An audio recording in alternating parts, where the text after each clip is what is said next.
Ne ağlarsın benim divane gönlüm, ezelden böyledir halı dünyanın. Bir gül için gezdim bunca bahçeyi, bir gül için gezdim bunca bahçeyi. Sarmış etrafını vah vah çalı dünyanın, sarmış etrafını vah vah çalı dünyanın.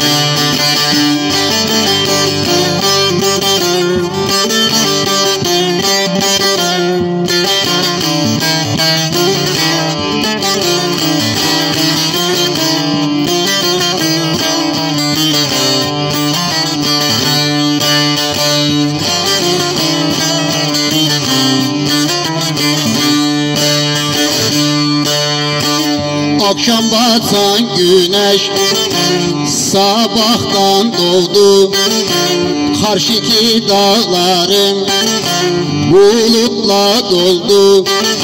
Cennetten Adem'i Havva'yı kovdu, cennetten Adem'i Havva'yı kovdu. Haramdır tubası vah vah dalı dünyanın, haramdır tubası vah vah dalı dünyanın.